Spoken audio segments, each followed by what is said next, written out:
The Democratic establishment continues its attacks against progressive candidates that are running in primaries all over the country. Now, this time, this is happening in Illinois. Now, Michael Senato, writing for The Intercept, is pointing out a race, or a couple of races, actually, where the Democrats in Illinois specifically are attacking progressive candidates, and you should get a load of the smears that they're using. Now, Senato writes, the Illinois Democratic machine has unleashed a wave of attacks on fellow Democrats in local races, with State Party Chair Michael Madigan funding mailers, knocking several progressive candidates as Donald Trump stooges and foot soldiers in the Tea Party. So, let me just kind of summarize that just a little bit. Let me see if we are understanding this correctly. A centrist corporate Democrat who's a power broker in the Democratic Party in Illinois is like, oh, look at these progressives. You know what they are? They're foot soldiers to Donald Trump and the Tea Party. That's amazing. Now, they said that Madigan's campaign committee has spent nearly $19,000 on mailers attacking two Our Revolution-backed candidates in state Central Democratic Committee elections. Now, this is Elizabeth Lindquist and Art Bardsley. Now, the postcards say that Lindquist and Bardsley are Trump supporters and members of a group supported by Tea Party activists.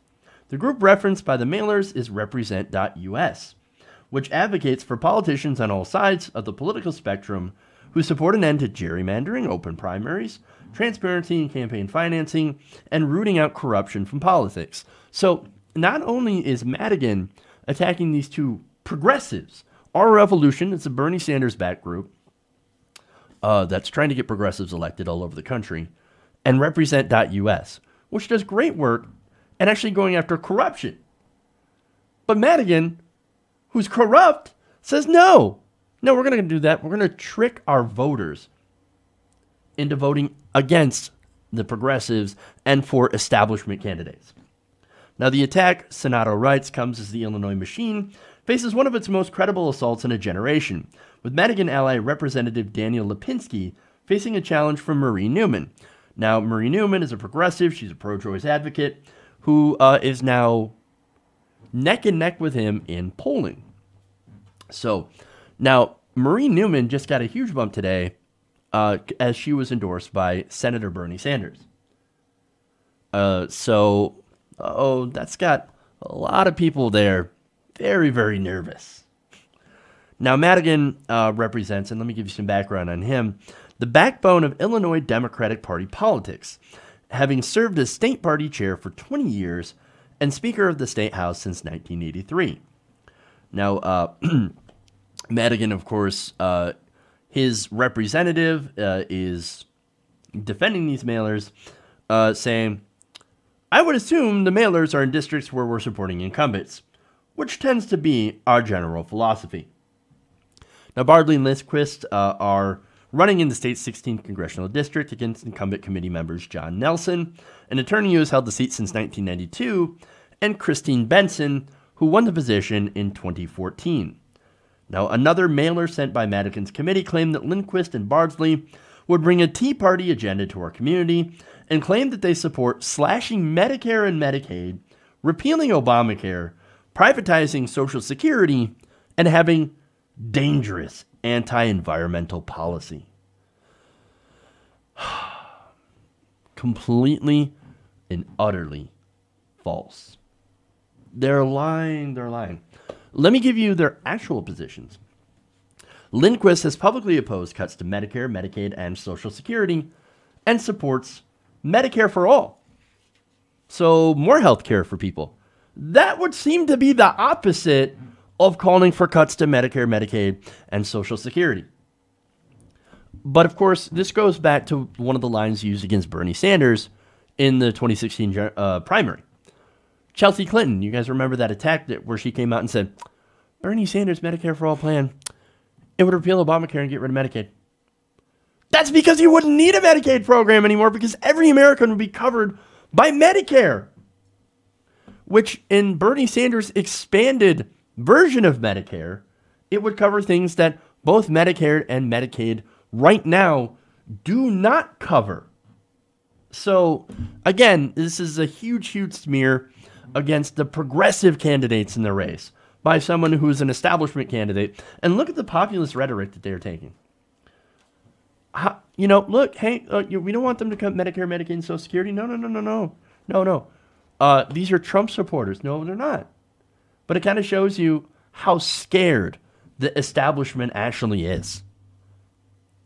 So, now look, Bardsley's platform also includes pushing for alternative and renewable energy, preserving natural land, and tuition-free public education. So that's another progressive platform. Not at all Tea Party-ish, not at all Trumpish. These are flat-out lies and smears. And look, they're doing it because they want to stay in power. The establishment is, of course, defending itself. And they do so in the dirtiest way possible. Now, look, this isn't the first time that the establishment has taken aim at progressives.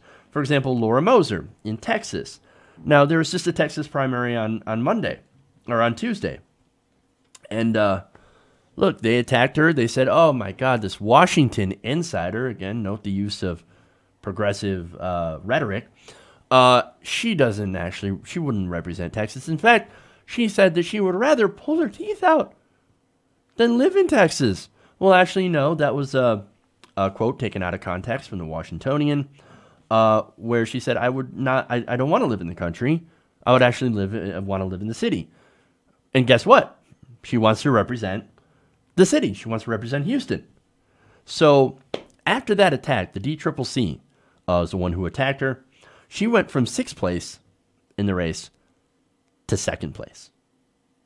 She's now in a runoff against Fletcher, the establishment candidate. What happened, DCCC?